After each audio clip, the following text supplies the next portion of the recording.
Présentation. Il n'y en a aucune. Le chef de l'opposition loyale de Sa Majesté. Monsieur le Président, ma question s'adresse à la Première ministre. Les gens d'Ottawa méritent un gouvernement qui va les défendre. Comme je l'ai dit lundi, Hydro Ottawa a demandé une augmentation pour les familles pour conserver de l'énergie. Cela n'a aucun sens. Si vous conservez de l'énergie, vous devez payer plus. Voici une autre occasion à la Première ministre d'admettre, de dire en chant que ce plan est absurde. La Première ministre va-t-elle dire à la COO que la famille ne devrait pas être punie pour conserver de l'énergie? Merci, Monsieur le Président. Comme je l'ai mentionné au chef de l'opposition, cette décision en matière d'augmentation ou non sont prises par la COO, il le sait très bien, et c'est le devoir de cette commission de se pencher sur les faits qui sont devant eux et de prendre cette décision. Et parfois, la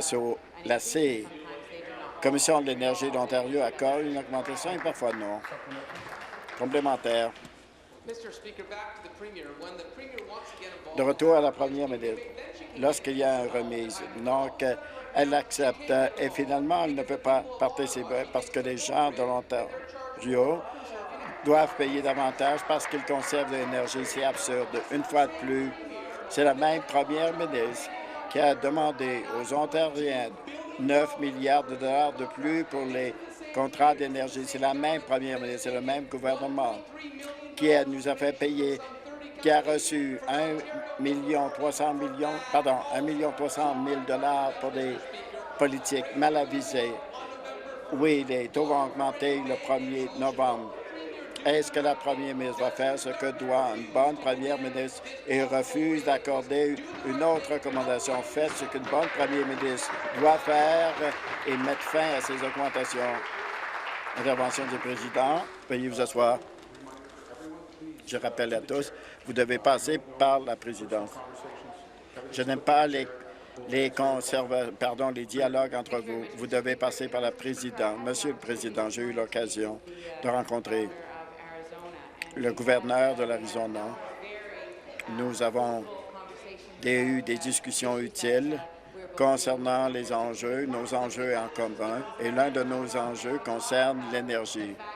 Et on a parlé du fait qu'en Ontario, nous avons fermé les centrales au charbon, nous avons investi dans le réseau électrique, et les gens en Arizona pensent à certains endroits comme l'Ontario pour prendre certaines décisions en matière d'énergie. Nous avons pris des mesures dans cette province. Nous avons maintenant 90 d'émissions sans GES. On a éliminé l'énergie sale. Intervention du Président.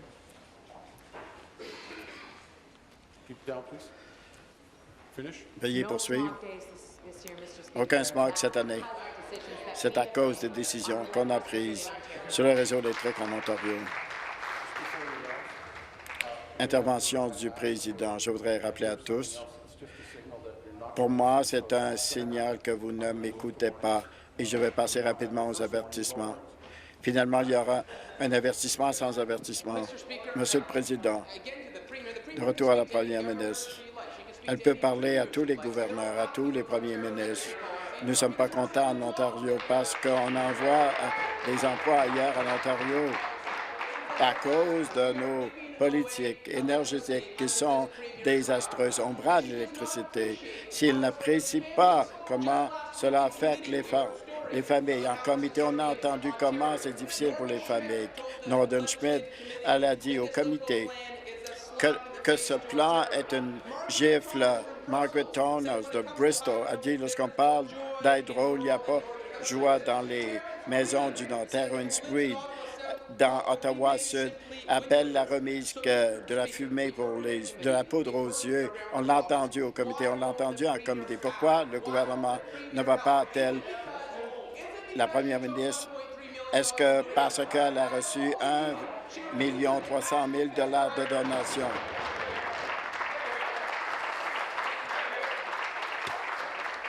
Arrêtez la pendule. Veuillez vous asseoir. Intervention du président. La façon dont vous avez posé votre question, c'était correct, mais vous rapprochez de la ligne interdite. Je vais lui rappeler que si cela se produit, je vais vous demander de retirer vos commentaires. Première ministre, ministre de l'Énergie. Ministre de l'Énergie, je suis très heureux de prendre la parole ce matin.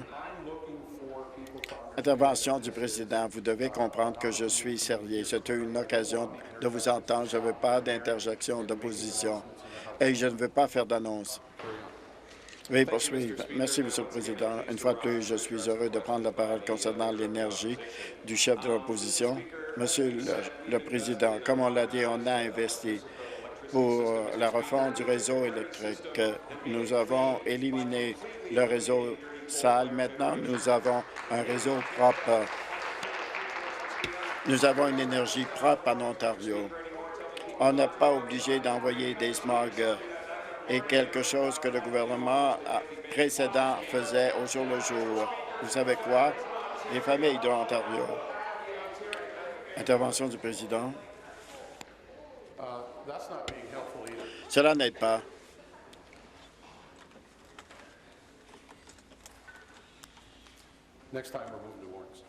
La prochaine fois, je vais passer aux avertissements. Veuillez poursuivre. Merci. Et ainsi, il y aura une remise de 8 sur toutes les familles à l'échelle de la province le 1er janvier 2017 à l'avantage des familles. Nouvelle question. Chef de l'opposition, ma question s'adresse encore à la première ministre. C'est un gouvernement qui a perdu sa façon de faire. C'est un gouvernement qui n'a pas la bonne priorité. Et les Ontariens ne trouvent pas ça difficile de payer. Le PDG de l'Hydro-Ontario à 4 millions, alors qu'au Québec, on en paye 400 000 On paie des millions de dollars et des consultants pour vendre à Hydro-One. Lorsqu'on parle d'aider les gens, d'aider, oui, les places de garderie, les services d'autisme, l'argent n'a pas l'argent. Bientôt, 130 enfants n'auront plus des services à cause de ce gouvernement. Est-ce que la première ministre pense apprécie davantage de 4 millions payés au PDG d'Hydro-One que les services aux enfants autistes de l'Ontario? Comme je l'ai dit, j'ai travaillé avec les écoles d'autisme. C'est un programme intéressant. Et ce n'est pas un programme, oui, je peux, qui font partie du spectre d'autisme. Il y a plus de 300 000 d'argent provincial pour les municipalités à Toronto. Oui, au programme, oui, je peux, pour aider ces enfants. Nous avons été très clairs. Si le leadership, oui, je peux, va s'asseoir avec Toronto pour trouver une façon pour qu'il y ait un budget et un plan durable à long terme. Nous avons été très clairs, comme je l'ai dit, et il y a cet argent qui continue d'être disponible pour les programmes où je peux. Monsieur le Président, c'est incroyable d'entendre les notes toutes prêtes. Oui, ils ont un financement et les municipalités disent qu'il n'y a aucun financement. Et finalement, on dit qu'il n'y a aucun plan. Ils disent que rien n'a changé. 130 enfants vont perdre le service de garderie, alors que la première ministre, et si vous demandez à une garderie, ces garderies seront fermées. C'est inacceptable. Ces enfants ont besoin d'aide. Ma question s'adresse à la première ministre. Il y a 9 ans, elle a dit en Chambre qu'elle voulait défendre les garderies. Intervention du président, arrêtez la pendule. Je vais passer aux avertissements. Et finalement, après avoir parlé, attendez, vous allez voir. Veuillez poursuivre, veuillez compléter votre question. Il y a 9 ans, la première ministre a promis à ses familles et à ses enfants que le gouvernement provincial sera à leur côté. Ma question est la suivante.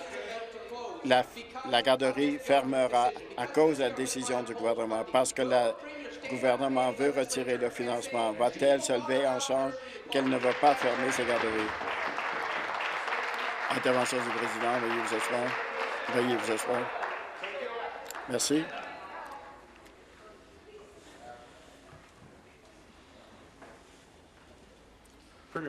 Premier ministre, merci. Pendant 25 ans, j'ai toujours voulu avoir un système, un réseau d'éducation publique financé. Et nous avons eu des politiques en matière de services de garde. Oui, je crois au programme Oui, je crois que c'est un bon programme. Oui, je crois que nous devons continuer à financer. Nous avons prévu un budget de 300 000 $. Le député de Leeds-Granville est averti. Le ministre des Transports est averti également. Il y en a d'autres qui viendront. Et j'avais vu qui a fait ça. Il serait averti également. Donc, ce financement est donné à la Ville de Toronto et puis cette école maternelle est financée. Donc, nous devons avoir un processus par lequel l'école ISICAN s'assoit avec les fonctionnaires du gouvernement afin de rendre durable le financement de cette école. C'est ce que j'ai dit il y a 9 ans. Député de Dufferin-Caledon, vous êtes averti. Il vous reste une phrase. J'ai terminé. Complémentaire final. Monsieur le Président, selon la Première ministre, il y a du financement, mais selon le directeur de l'école, il n'y a pas de financement. Jim Munson a dit que c'est une mauvaise décision de la part du gouvernement. Les libéraux leur le disent. Et puis un conseiller municipal de Toronto a dit que la Première ministre a tort en ce qui concerne le mécanisme provincial de financement. Le gouvernement a demandé un programme visant à mettre fin au financement de Yes I Can. C'est le même gouvernement qui a poursuivi en justice les familles ayant des enfants autistes et qui leur a privé des services. Ils avaient reconnu au printemps que ces compressions étaient erronées au nom des enfants autistes à Don Valley West. Est-ce que le gouvernement fera ce qui s'impose? Est-ce qu'il reconnaîtra qu'il a tort? Et est-ce qu'il n'abandonnera pas ses enfants? Faites ce qui s'impose, s'il vous plaît. Rassez-vous. Merci. Député de Huron-Bruce, vous êtes averti. La Première ministre, la ministre associée de l'Éducation. Merci. Tout d'abord, c'est un peu drôle que le député d'en face parle des services de garde et un plan à cet effet. Le député d'en face et le parti d'en face n'a pas de plan en ce qui concerne les services de garde. Nous avons un plan et nous avons appuyé les services de garde à la hauteur d'1 milliard de dollars par an. Et 351 millions de dollars sera alloué à la Ville de Toronto pour les garderies. Donc, le député d'en face devrait étudier les chiffres et devrait comprendre ce qui se produit en ce qui concerne le flux d'argent. La Ville de Toronto donne 200 000 $ à l'école Yes I Can. Le député d'en face parle d'un financement limité qui existait pour un plan de durabilité ayant des limites. Rassez-vous. Rassez-vous.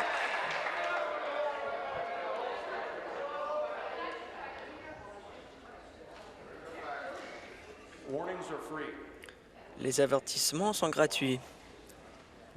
Nouvelle question, la chef du troisième parti. Merci. Pendant un siècle, un réseau d'électricité fiable et public a alimenté une économie qui a permis aux gens de partout dans le monde de s'implanter en Ontario. C'est l'une des raisons que mon père est venu ici de la Slovaquie. Mais le coût de l'électricité oblige les entreprises à quitter la province et la vie devient de plus en plus dure pour les en travers de la province. Les gens sont obligés de choisir entre les biens quotidiens à cause de leur facture d'électricité. Les Ontariens ont besoin de changements à l'heure actuelle. Est-ce que la Première ministre écoutera-t-elle les gens et est-ce qu'elle mettra fin à la privatisation de Hydro One? La Première ministre, merci. La chef du troisième parti part de l'histoire de cette province. Franchement, si le gouvernement conservateur et néo-démocrate avait fait les investissements nécessaires dans le réseau de l'électricité et dans nos infrastructures, on ne se retrouverait pas dans la situation dans laquelle on se trouvait en 2003. La réalité, c'est qu'on était obligé d'investir dans un système d'électricité en petits état.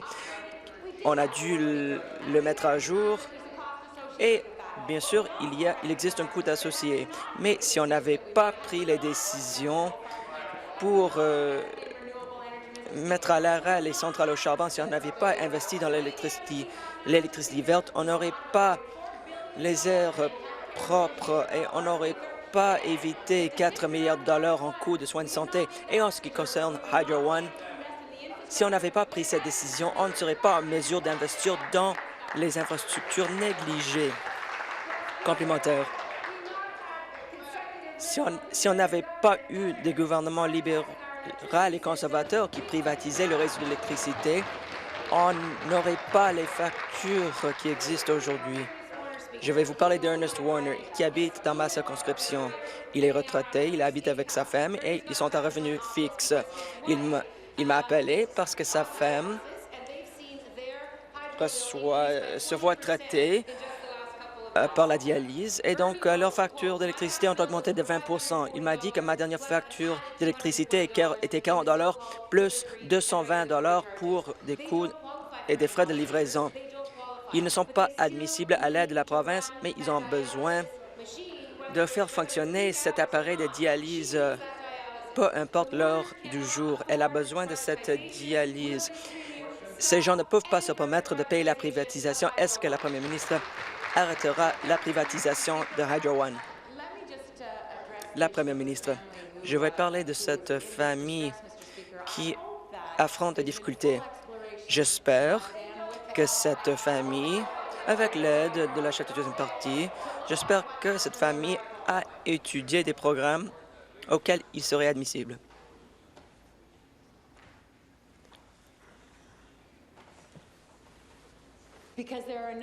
Parce qu'il existe de nombreux programmes, et je ne connais pas les détails de la situation, mais en ce qui concerne le programme ontarien d'aide relative aux frais d'électricité, probablement ils sont admissibles à la remise de 8 %. Je comprends que dans une telle situation, c'est une famille qui a besoin d'aide. Et comme je l'ai dit, j'espère qu'ils vont explorer des possibilités d'atténuer leur facture d'électricité. Complémentaire final, cette première ministre ne nous écoute pas. Ces personnes ne sont pas admissibles au programme d'aide, mais ils sont obligés de faire fonctionner l'appareil de dialyse. Ils ne peuvent pas le faire. Les étudiants ne peuvent pas payer les factures d'électricité en remboursant leurs prêts d'étudiants. Les familles ne peuvent pas se permettre de payer les factures d'électricité. Mais au lieu de mettre fin à la vente à Hydro One, la première ministre entraîne la privatisation des services publics locaux. Il y a des discussions en cours entre les partis.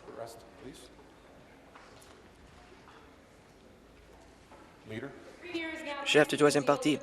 Donc, elle aide à entraîner la vente du réseau d'électricité local. Les gens ne peuvent pas se permettre de payer la privatisation du réseau d'électricité. La première ministre arrêtera-t-elle toutes ces ventes?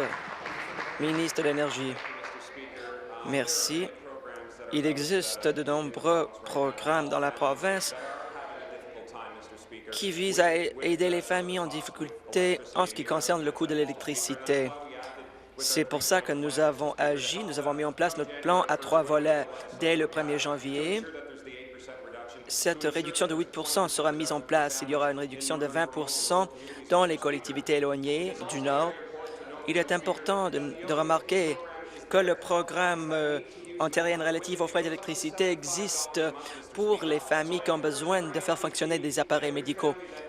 Donc, j'encourage les députés et toute famille de faire un suivi avec leurs services publics locaux qui peuvent les aider à profiter de ce programme. Les services publics et le gouvernement souhaitent aider les familles. Quant à Toronto Hydro, c'est une décision du conseil municipal de Toronto.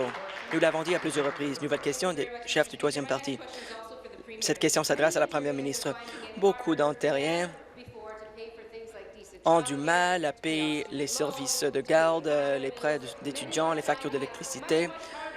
Beaucoup d'Ontariens ont du mal à sécuriser un avenir prospère, mais les salaires n'augmentent pas. Une personne sur trois gagne le salaire minimum ou un salaire qui n'est pas très élevé. Est-ce que la première ministre va agir et plutôt que d'augmenter le salaire minimum de 15 cents, qu'elle l'augmente à 15 de l'heure?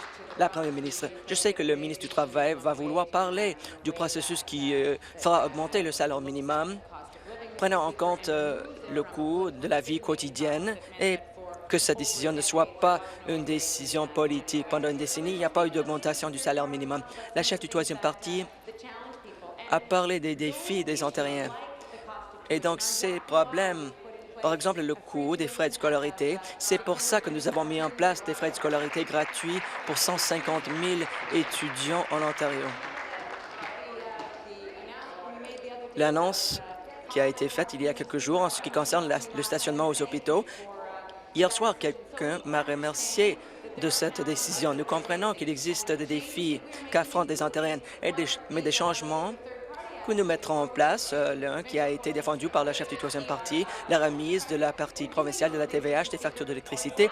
Nous faisons ces choses pour les raisons évoquées par la chef du troisième parti. Député d'Hamilton East Stony Creek, vous êtes averti. Complémentaire. Le processus dont la première ministre est si fière entraînera une augmentation à 15 de l'heure pour le salaire minimum dans 20 ans. Donc, d'ici 20 ans, la province aura un salaire minimum de 15 de l'heure. Mais ça ne suffit pas. Nous avons besoin d'agir maintenant pour que les gens puissent gagner un montant d'argent adéquat. Nous avons demandé ces choses. Nous voulons qu'il soit plus facile d'appartenir à un syndicat. Donc, il n'existe aucune raison que le travailleur temporaire ne devrait pas être rémunéré, juste comme les autres travailleurs de la province. Et la liste continue. Quand est-ce que le gouvernement agira pour améliorer la qualité du travail en Ontario? Par exemple, quand est-ce que le gouvernement augmentera le salaire minimum à 15 de l'heure? Ministre du Travail. C'est un plaisir de prendre la parole et de répondre aux questions de la députée d'en face. En étudiant la province de l'Ontario, nous avons en place un modèle qui doit être suivi par les autres provinces. Ces autres provinces étudient la stabilité. Mais avant d'avoir mis en place ces règles qui permettent l'augmentation du salaire minimum, nous avons parlé aux entreprises, aux représentants du secteur du travail, des représentants du secteur de réduction de la pauvreté et tous ceux qui s'intéressaient à ces programmes. Mais les néo-démocrates n'ont rien soumis au panel. Donc, un parti qui aurait dû donner le rapport en ce qui concerne la prévisibilité et la stabilité dans le processus du salaire minimum, ça aurait dû être les personnes qui posent cette question. Complémentaire final. Le gouvernement aime bien parler, mais n'agit pas et ne va pas entraîner une réduction de pauvreté en Ontario. Il est honteux que les gens qui travaillent à temps plein ne gagnent pas suffisamment d'argent pour bien manger et pour être hébergés. La première ministre aime parler de l'augmentation de 15 cents au salaire minimum, mais les Ontariens se trouvent dans une situation précarisée. 15 cents ne suffit pas. La prochaine génération a besoin de bons emplois. Ces personnes ont besoin du salaire minimum de 15 $. Ils devraient être en mesure d'être syndicalisés. Ils veulent avoir un avenir pour eux et pour leurs enfants. Est-ce que la première ministre prendra l'engagement d'augmenter le salaire minimum de l'Ontario à 15 $ de l'heure? Ministre du Travail. Merci encore une fois à la députée de sa question. L'étude en matière de l'évolution des milieux de travail s'attaque aux questions soulevées en Chambre. l'Association du travail nous donne le rapport en ce qui concerne la concurrentialité de la province. Je voudrais dire à la députée qu'entre 1996 et 2003, ceux qui gagnaient le salaire minimum n'ont reçu aucune augmentation. C'était gelé à 6,85 $. Depuis 2003, nous l'avons augmenté à 10 fois. Récemment, on avait le salaire minimum le plus élevé au pays. Nous avons rendu le système plus stable et les néo-démocrates devraient coopérer avec nous. Nouvelle question, député de Nepean-Carleton. Merci. Ma question s'adresse à la présidente du Conseil du Trésor. La manchette du Toronto Sun l'a très bien résumé. La vérificatrice générale a arrêté la pendule.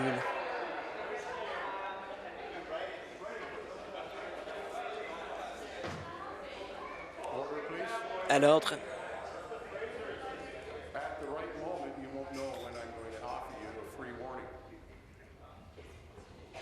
Je vais vous avertir bientôt.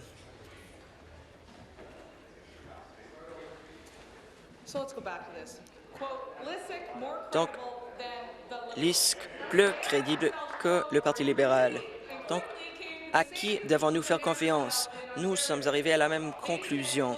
Selon le Toronto Sun, LISC, un haut fonctionnaire de l'Assemblée législative qui n'est pas employé du Parti libéral, la vérificatrice générale est comptable, vérificatrice et a une maîtrise en administration.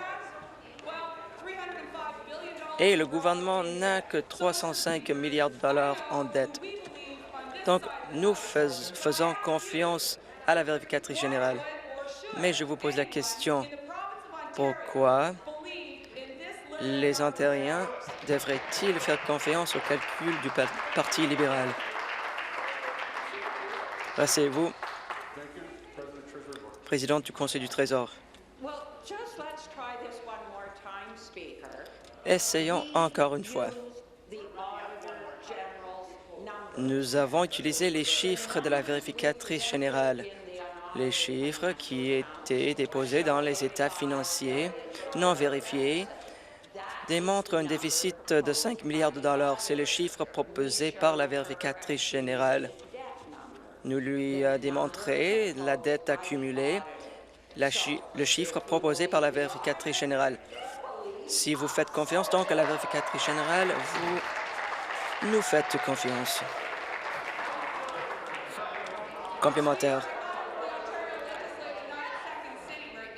Je croyais que c'était l'Assemblée législative, mais pas Second City. Malgré les efforts d'intimider les Ontariens, le ministre de l'Infrastructure voulait également intimider la vérificatrice générale, donc la présidente du Conseil du Trésor, le font également, mais ça ne va pas fonctionner. Ils lui doivent des documents et, comme l'a dit le ministre, étant donné l'écart, nous avons besoin des tiers pour arriver à une conclusion. Mais nous avons déjà une vérificatrice générale qui est tiers et elle s'appelle Bonnie Lysyk. Nous l'appuyons. Donc, je demande à la présidente du Conseil du Trésor, est-ce qu'elle va annuler la vérification externe immédiatement? Est-ce qu'elle arrêtera de gaspiller l'argent des contribuables? Et est-ce qu'elle acceptera les chiffres de la vérificatrice générale? Asseyez-vous. Merci. La présidente du Conseil du Trésor. Essayons encore une fois. Les fonctionnaires de l'Ontario nous ont donné leur point de vue. Et donc, cet avis, ce point de vue nous donne une série de chiffres qui ont été utilisés par des vérificateurs et par la fonction publique pendant 14 ans et qui ont été améliorés par 4 vérificateurs généraux y compris par la vérificatrice générale actuelle, mais nous avons un autre point de vue de la vérificatrice générale en ce qui concerne une autre pratique comptable. Le Conseil des ministres était obligé de choisir entre ces pratiques. Nous avons donc choisi les chiffres de la vérificatrice générale. Je le réaffirme, nous avons utilisé les chiffres de la VG. Je suis debout.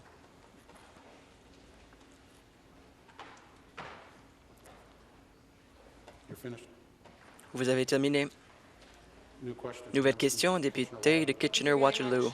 Merci. Ma question s'adresse à la première ministre. Pour la première fois, un gouvernement provincial essaie de contourner la vérificatrice générale en déposant une version des états financiers qui n'ont pas fait l'objet de vérification. Mais il y a beaucoup d'éléments qui manquent. Il n'y a pas d'état financier de la Société d'électricité de l'Ontario. Donc, nous ne savons pas la façon par laquelle les recettes Hydro One ont été utilisées ou le montant de 2,6 milliards de dollars payés à cette société. Cette société existe au sein du Conseil du Trésor. Leur bureau se situe très près à ceux de ceux qui ont créé ces états financiers. Donc, où sont ces états financiers? La première ministre, la présidente du Conseil du Trésor. Excusez-moi, Monsieur le Président.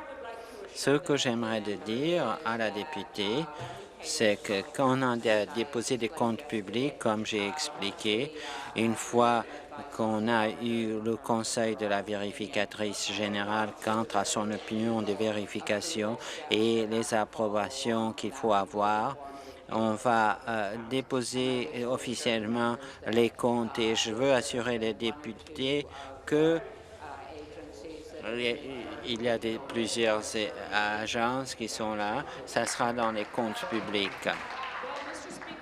Question complémentaire. Cela n'inspire pas beaucoup de confiance et c'est inacceptable à la population de la province.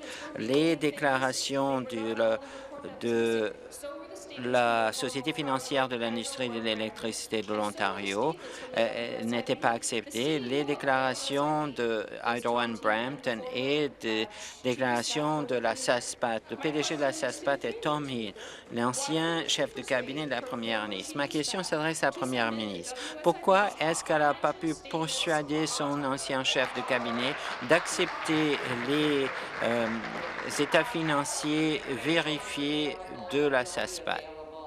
Réponse de la présidente du Conseil du Trésor. Toutes les réponses seront disponibles et comme on a expliqué avant, les comptes publics exigent l'opinion de la vérificatrice générale et quand on l'a, on pourra avancer avec le processus formel qui complète la finalisation des comptes publics. Il faut comparaître devant le comité, devant la lieutenant-gouverneur, impression informelle. Et quand tout cela a été fait, on va déposer les comptes publics. En ce moment, j'attends des vérifications de la vérificatrice générale, son point de vue et tous les renseignements. Nouvelle question à la députée de Barrie. Merci. La question s'adresse au ministre du Travail. On entend davantage de parler du travail précaire et de changement de la nature du travail. La plupart des gens ne travaillent pas de 9 à 5 heures ou prennent les fins de semaine. C'est souvent les gens sont des travailleurs indépendants ou travaillent à temps partiel ou de façon temporaire. En tant que gouvernement, on doit changer les règles. Les gens de Barrie demandent des changements. Les travailleurs et les entreprises veulent avoir des règles qui reflètent la vie moderne. Quand le ministre a annoncé les consultations du milieu de travail changeant, j'étais contente parce que c'est quelque chose qu'on prend en sérieux. Est-ce que le ministre peut donner une mise à jour sur les consultations? Le ministre du Travail. Merci. Merci à la députée d'une bonne question. Je suis très content de me lever en Chambre pour donner à la Chambre une mise à jour des consultations sur les milieux de travail changeants. Et je veux remercier en particulier Chris Buckley et la Fédération ontarienne du travail de leur concentration. Ils ont été un partenaire très fort. Ils étaient à des consultations. Nous ont donné un rapport avec 24 recommandations et on s'engage avec nous pour comment rendre l'Ontario la meilleure province où faire des affaires et où travailler. On a entendu aussi des entreprises, de centaines d'autres particuliers et de groupes de toutes les parties de la région. Après avoir parlé, les conseillers ont développé un rapport d'étape. Ils ont indiqué l'idée. Les consultations terminent le 14 octobre et je vais assurer que tous les députés participent. Merci. Question complémentaire. Merci au ministre de la question. Je suis content de savoir que tellement de gens se sont engagés avec les conseillers spéciaux sur l'examen de milieu de travail qui change. Comme le ministre a dit, cet examen est le premier examen complet de la loi sur les relations de travail de 2095 et la loi sur les normes d'emploi de 2000. C'est une bonne occasion afin qu'on puisse donner de la protection aux travailleurs et qu'on aide les entreprises à prospérer dans la province. Je sais qu'il y a beaucoup de gens qui travaillent très fort chaque jour et qui veulent voir comment cet examen va rendre la vie encore meilleure. Est-ce que vous pouvez nous parler du rapport d'étape ou rapport intérimaire et quelles sont les prochaines mesures à prendre pour ces deux lois de relations du travail et des normes d'emploi? Le ministre, merci de son implication à la députée dans cet examen important. Les conseillers spéciaux ont entendu plus de 200 présentations, ont reçu presque 300 mémoires à date des intervenants et des parties intéressées. Après avoir entendu tout ça et parlé au groupe, les conseillers ont rédigé un rapport d'étape, un rapport intérimaire qui indique toutes les idées qui ont été partagées. C'est important à souvenir que ce n'est pas des recommandations finales, ce sont des options et ils vont continuer à les combiner avec les renseignements et ils vont combiner avec des années d'expertise et de connaissances qu'ils apportent. L'attente, c'est ce qu'on va protéger les travailleurs et aider les entreprises en Ontario. L'Ontario, c'est un endroit où les travailleurs soient en sécurité et les entreprises soient concurrentielles. Merci. Le député de Nipissing, nouvelle question. Ma question s'adresse au ministre des Finances. Selon une demande d'accès à l'information, on a dit qu'il y a une initiative du gouvernement qui est un échec. Après plus de 2 ans, le gouvernement a abandonné son plan de moderniser la Société de loterie des jeux, mais il donne une facture salée encore une fois autrefois aux Ontariens et Ontariennes. Le rapport annuel indique que le gouvernement a dépensé 190 millions de dollars vers la modernisation en 2012-13, 69 millions en 2013-14 et 39 millions en 2014-2015. Quand on leur a demandé où est-ce que le gouvernement a dépensé cet argent, l'accès au dossier est renié. 308 millions sans suivi. Est-ce que vous allez donner la ventilation de l'utilisation de ces fonds? Veuillez vous asseoir, s'il vous plaît.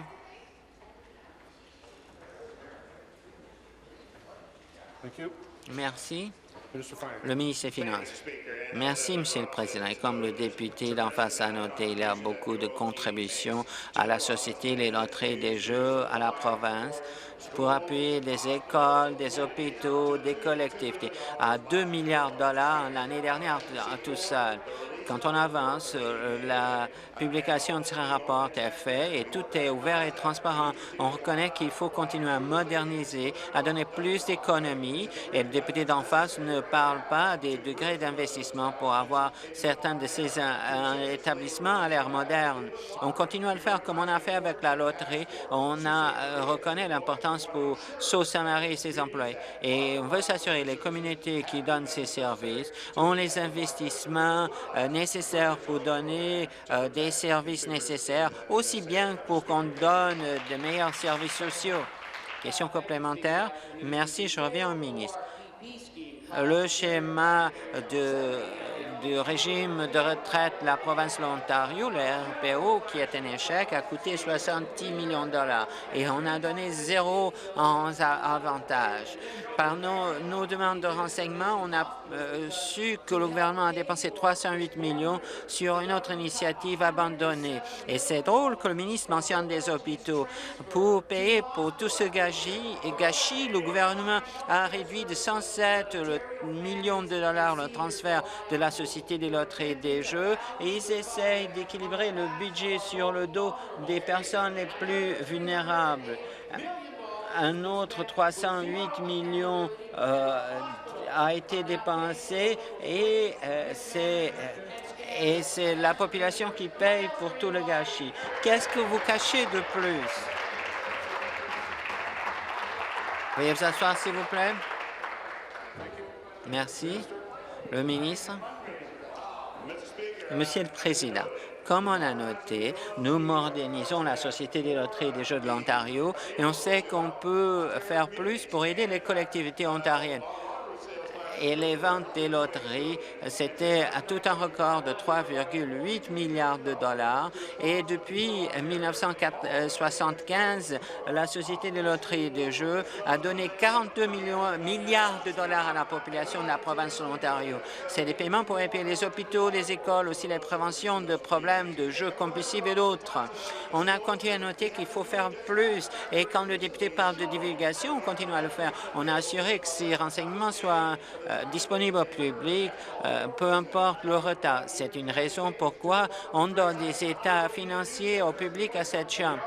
Et la vérificatrice générale demandait aujourd'hui, on lui a demandé si les chiffres étaient bien. Elle, je pense qu'en fin de compte, c'était de bons chiffres. Elle reconnaît que c'est ces chiffres.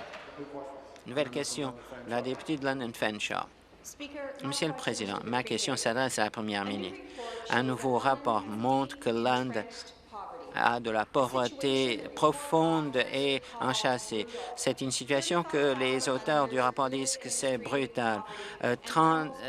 35 000 gens à London vivent dans la pauvreté, dans l'extrême pauvreté, et presque 8 n'ont pas d'emploi. Pour les particuliers, c'est un revenu de 11 000 $ et pour parents monoparentaux, 19 000 $. La ville de London a dit qu'il faut arrêter la pauvreté dans une génération en ayant un salaire de vie, un salaire de subsistance. Quand est-ce que la première ministre va donner son accord à un salaire minimum de 15 $ pour aider ces gens à sortir de la pauvreté? La ministre le ministre responsable de la réduction de la pauvreté. Merci. C'est difficile, en fait, d'entendre cela. Et par notre stratégie de réduction de la pauvreté, c'est notre deuxième, il y a de bonnes nouvelles qui sortent de là. Interruption du président.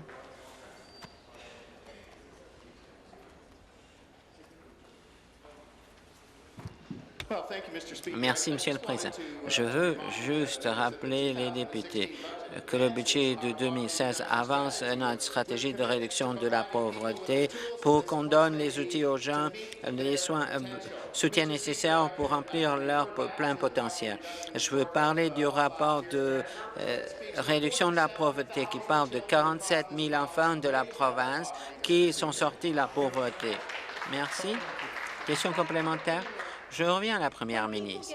Quand les gens ont un chèque de paie juste, ils peuvent planifier pour un avenir pour leur famille.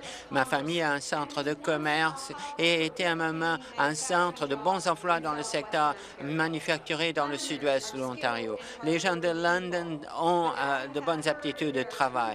Comme vous avez entendu, il y a trop quand même qui sont vulnérables. Les gens ont besoin d'espoir pour l'avenir. Est-ce que la Première ministre appuie un salaire minimum de 15 $? Le ministre. Le ministre du Développement économique et de la croissance. Merci beaucoup. Dans mon travail, on veut s'assurer qu'on continue à créer des emplois partout dans la province. Dans le sud-ouest de l'Ontario est vraiment sur la bonne lancée quant à la création d'emplois. Et London, ça fait partie. Avec le Fonds de développement du sud-ouest de l'Ontario, on a investi 43 millions de dollars. On a débloqué tout ce montant, en plus 563 millions de dollars d'investissement du secteur. C'est 2100 emplois créés dans la région avec ces investissements. Donc, on a encore les besoins de cette région et on veut qu'il y ait une croissance économique. Et ça, c'est la clé pour aider les gens qui n'ont pas de travail. Travail, c'est qu'ils se trouvent du travail. C'est pourquoi on mène le pays dans la croissance, parce qu'on travaille avec les gens d'affaires pour assurer qu'on ait des créations d'emplois et avec les collectivités locales pour en avoir de bons résultats. London, c'est un bon exemple. Merci. Nouvelle question, le député de Durham. Ma question s'adresse au ministre des Affaires municipales. Les Ontariens méritent d'avoir de la planification et de l'aménagement du territoire bien planifié. Et c'est pourquoi notre gouvernement a fait un examen de planification et de l'aménagement du territoire. Et c'est pourquoi il faut avoir un système en évolution qui répond aux besoins des Ontariens. Par exemple, le projet de loi 73 qui a été adopté la dernière a donné plus de différences aux décisions municipales dans la Commission des affaires municipales de l'Ontario. On fait un examen. Il y a deux ministères, le ministère des Affaires municipales et le ministère du Procureur général, qui font un examen de cette Commission des affaires municipales de l'Ontario. Et le ministre a fait une annonce. Est-ce qu'il peut nous donner des détails de cette annonce qu'il a fait avec le Procureur général? Le ministre des Affaires municipales. Merci. Je veux remercier le député de Durham de sa question.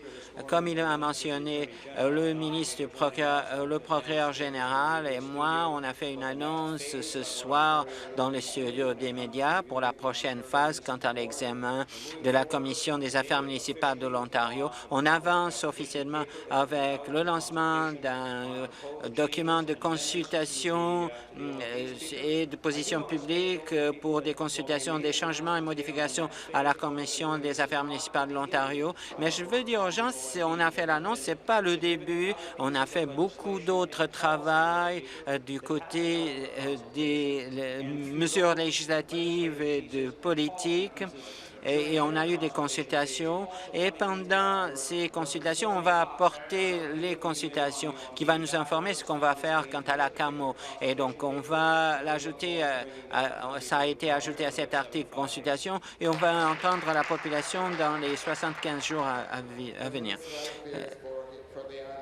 Question complémentaire. Merci au ministre de la question. Beaucoup de mes concitoyens veulent participer à cette consultation, en particulier à Wilmot Creek et Canterbury Commons. Le ministre a mentionné qu'il y aura un certain nombre de réunions en format ouvert qui auront lieu partout dans la province pour que les gens savent mieux ce qui se passe et qu'ils donnent de la rétroaction et donnent leurs idées.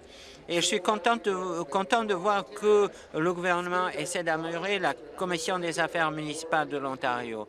Pendant que le ministre et le procureur général veulent améliorer la Commission des affaires municipales de l'Ontario, certains ont suggéré de s'en débarrasser. Comment est-ce que le ministre répond à certains gens qui veulent abolir la CAMO? Merci. Réponse du ministre. Je remercie le député de sa question. Il a raison, ce n'est pas notre intention d'éliminer la CAMO. Nous pensons que ces mécanismes d'appel indépendants doivent participer dans le cadre de politique d'aménagement du territoire et de planification. Ceux qui suggèrent éliminer cette commission ne disent pas ce qu'on mettrait en place. On pense que la CAMO est important et on veut que l'accessibilité et l'abordabilité soient des questions importantes. Et il y a des amendements qui donnent déjà des références aux décisions municipales. Et donc, dans mon examen, on va consulter sur des changements potentiels à la CAMO, où on donnera la possibilité à certains éléments qui peut être porté en appel devant la Commission ne puisse pas l'être. Et avec ces mécanismes, veut donner plus de déférence aux décisions locales et on aura 12 journées de consultation ouvertes et beaucoup d'autres réunions dans les 75 jours à venir. Nouvelle question, le député de Kitchener-Conestoga. Ma question s'adresse au ministre des Transports. Il y a 2 semaines, le ministre a refusé de répondre à la dispute des restrictions des camions à benne dans les autoroutes de la grande région de Toronto. Pendant 3 jours, le ministre n'a pas parlé quand les autoroutes étaient coincées avec tous ces camions à benne parce qu'on n'a pas traité des restrictions d'axe qui étaient sous moratoire plutôt que de développer une solution avec les camionneurs de benne et les sous-traitants. Maintenant que la manif l'a forcé à changer d'avis, est-ce qu'il va expliquer pourquoi il n'a pas fait le changement? On devrait croire qu'il y a des pourparlers sont plus que faire du surplace. Merci, le ministre des Transports. Merci beaucoup. Je crois que je vais commencer en disant que cette question, eh bien, vaut mieux tard que jamais, mais cette question a été résolue il y a quelques jours. Il y a certains membres du gouvernement, moi-même et des gens du ministère qui ont parlé avec l'industrie, avec ceux qui ont été affectés de façon directe. Et il était temps de s'assurer de faire avancer le système, littéralement, s'assurer que les emplois n'étaient pas à risque et de nous assurer de pouvoir continuer à construire ici en Ontario. Je l'ai dit à l'industrie, j'ai hâte de pouvoir m'asseoir avec eux et de continuer cette discussion pour s'assurer que c'est fait de façon appropriée. Et je parle ici de toute l'industrie au complet, l'infrastructure, pour qu'on puisse continuer le travail, créer des emplois et favoriser l'essor de l'Ontario. Complémentaire. Retourner à un moratoire, ce n'est pas une solution efficace. En fait, ce gouvernement a eu une décennie pour régler le problème. Et lui-même, en tant que ministre, il a eu 2 ans. Et au lieu de trouver une solution, le mieux qu'il a fait, ça a été mettre en place un règlement qu'il savait mettrait ces entreprises en violation de la loi. Et maintenant, quand ils étaient tout le long de la 401, ils restaient muets. Il n'y avait pas de solution, pas de date, pas de fin du conflit. Est-ce que le ministre va continuer à faire cela ou est-ce qu'il va enfin s'assurer que les promesses à ces parties prenantes vont amener une solution sur cette restriction de poids importante? Réponse du ministre. Merci au député pour sa question. Je crois que personne ici qui me connaît, à la Chambre ou ailleurs, ne m'accuserait d'être muet. Mais j'apprécie la question. Je crois que c'est une responsabilité en 2 volets pour le ministère des Transports. Premièrement, bien entendu, il faut s'assurer de maintenir la sécurité des routes et des autoroutes. Et également, il faut s'assurer que ces routes et autoroutes sont en bonnes conditions. Mais, d'un autre côté, il faut s'assurer que tout le monde dans le domaine de l'infrastructure, qui est si crucial pour l'économie ontarienne, puisse continuer à fonctionner de façon responsable, sécuritaire et productive. C'est le travail fait par le ministère des Transports en ce moment avec l'industrie et nous allons continuer à y travailler jusqu'à ce qu'on ait la bonne solution. La députée de Nickel Belt. Pour le ministre de l'Énergie.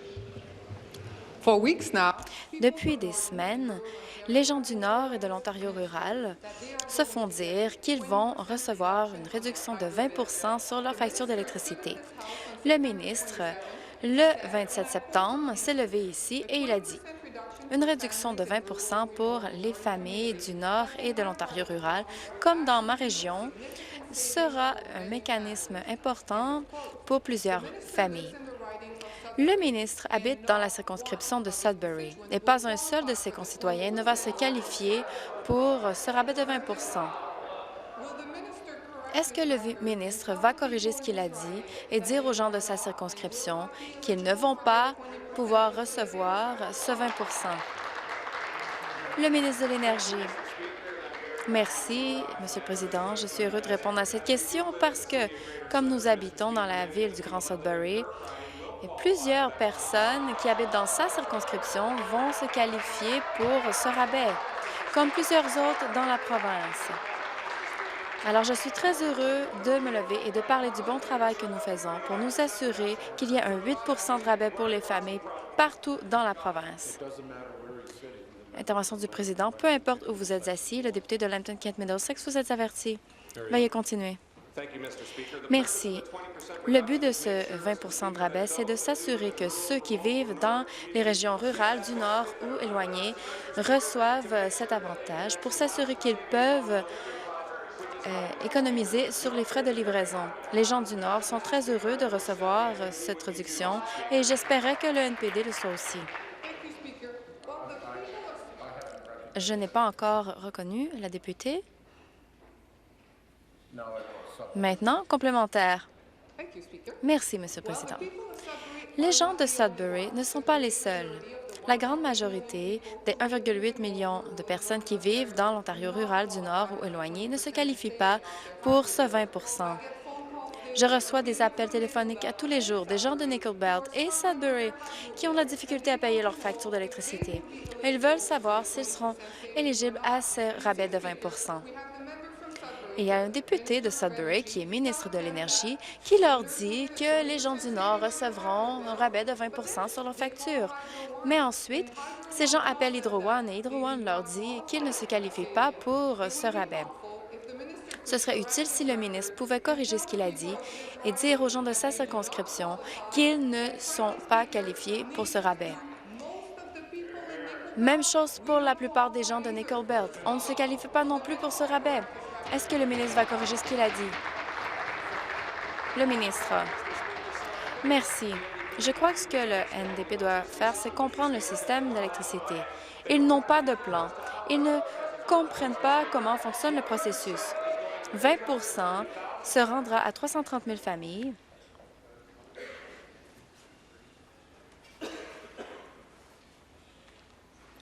Veuillez continuer. Ce 20 ira à 330 000 familles partout dans la province.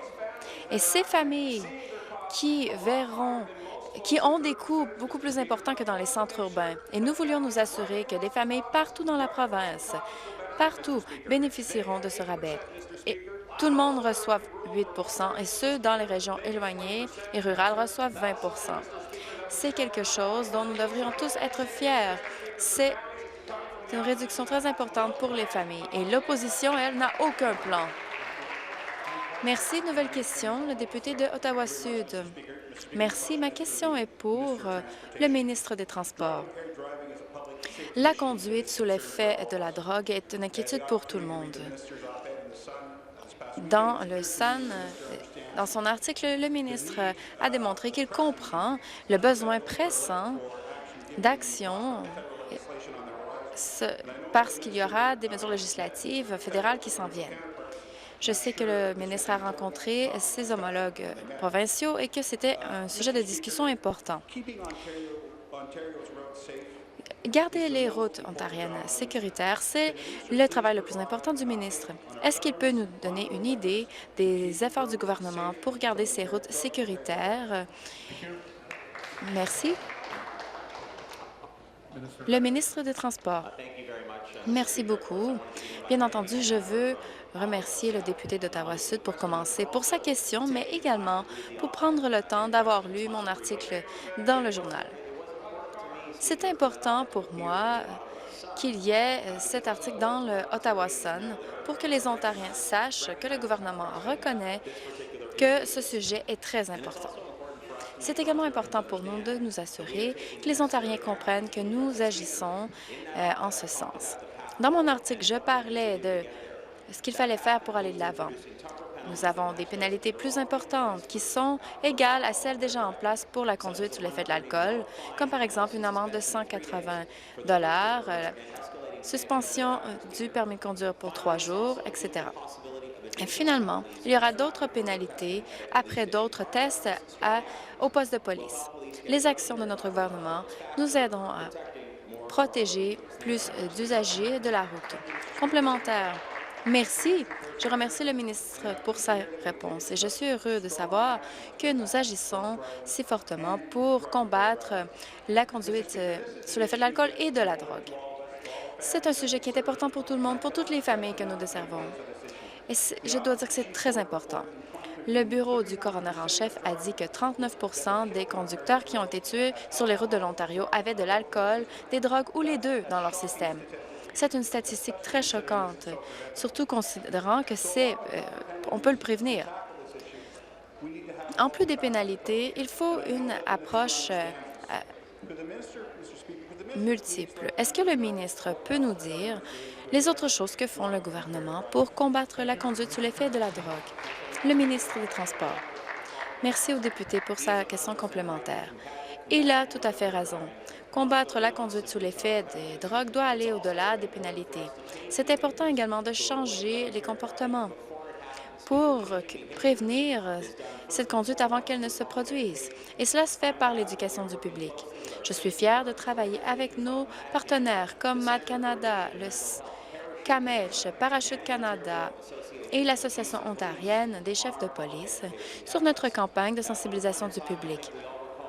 Je crois que nous nous souvenons tous, malheureusement, que la conduite sous l'effet de l'alcool et ne pas porter de ceinture de sécurité était auparavant considéré comme acceptable, mais heureusement plus maintenant grâce à l'éducation. Maintenant, il faut faire comprendre aux gens que la conduite sous l'effet de la drogue n'est plus acceptable. Notre gouvernement, en partenariat avec nos partenaires, répondra à ce défi. Et quant à la sécurité des routes ici en Ontario, nous n'allons pas nous arrêter jusqu'à ce que le travail soit fait. Le député de Lennox et Eglinton. Merci. Ma question est pour le procureur général. L'Institut Macdonald-Laurier a publié un rapport sur l'accès à la justice. Et l'Ontario est un des pires endroits au pays, malgré le fait que l'Ontario dépense plus que toutes les autres provinces. Nous dépensons plus et nous recevons moins ici en Ontario. Le rapport, encore une fois, démontre que 43 de tous les cas sont retirés avant de se rendre à la Cour. C'est incroyable. Cela démontre que soit la police ou la Cour ne fonctionne pas. J'avais posé cette question à l'ancien procureur général et à ce procureur général et personne ne peut me donner de bonnes réponses. Est-ce que le procureur général va mettre fin à l'injustice? Est-ce qu'il va s'adresser à ce problème dans notre système de justice? Ou est-ce qu'il y a trop de levée de fonds libérales à se rendre? Le procureur général. Merci. J'apprécie que le député ait posé une question sérieuse et je suis déçue de la façon dont il a terminé sa question, mais bon, c'est son problème. C'est un problème important et nous travaillons très fort en ce sens pour nous assurer qu'il y ait accès à la justice, au système de justice, que notre système soit juste et efficace pour tout le monde. Et nous reconnaissons qu'il y a toujours plus à faire et je m'engage à le faire. La Couronne partage cet engagement et je les remercie pour leur dévouement dans toutes les collectivités dans la province. Je crois que tous les députés le savent, la police en Ontario est responsable pour décider quand inculper quelqu'un. Dans des provinces comme la Colombie-Britannique, le Québec et le Nouveau-Brunswick, il y a un système où la Couronne préapprouve ces accusations. Alors, il faudrait travailler pour décider quels sont les facteurs qui sont en jeu. Complémentaire, au procureur général, il le sait, mais il n'a rien fait. Ces 43 d'affaires qui ne vont pas devant la Cour, ce ne sont pas seulement des chiffres, ce sont des gens. Et une de ces personnes, c'est un vétéran de la guerre en Afghanistan qui a fait l'objet d'accusations. Il a perdu la garde de son enfant. On a retiré toutes les accusations, mais il a encore une dette de 200 000 $. Et quelle est la solution de ce gouvernement? Rien. Zéro. Aucune solution. Pour des milliers de personnes, il n'y a aucun accès à la justice en Ontario. Et je m'attends, et les gens de l'Ontario s'attendent et demandent à ce que ce ministre fasse mieux et que nos tribunaux soient utilisés pour protéger les gens et non pas les poursuivre. Le ministre, eh bien, je prends ma responsabilité en tant que procureur général très au sérieux et je vais continuer d'essayer à toujours mieux faire. Nous avons un système où, après que les accusations soient faites, la Couronne commence son travail sur cette affaire et la Couronne doit le faire à chaque étape de l'affaire, même le jour où on se rend à la Cour. 66 des cas se retrouvent devant le tribunal et la décision d'arrêter la poursuite est très difficile pour la Couronne, mais la Couronne a un devoir d'arrêter s'il n'y a pas d'intérêt public de poursuivre. Nous sommes très fiers de vivre dans une des juridictions les plus sécuritaires en Amérique du Nord et puis, depuis 2005, les taux de criminalité descendent à chaque année. Nous allons continuer à travailler avec le ministère de la Sécurité publique et des services correctionnels pour continuer d'être nos endroits les plus sécuritaires en Amérique du Nord. Le député d'Hamilton East Stony Creek rappelle au règlement. J'aimerais remercier Tegan Elliott, qui était le capitaine des pages aujourd'hui. Sa mère, Chrissy, est avec nous aujourd'hui. Merci, bienvenue. Il n'y a pas de vote différé. Nous sommes maintenant en pause jusqu'à 3 heures cet après-midi.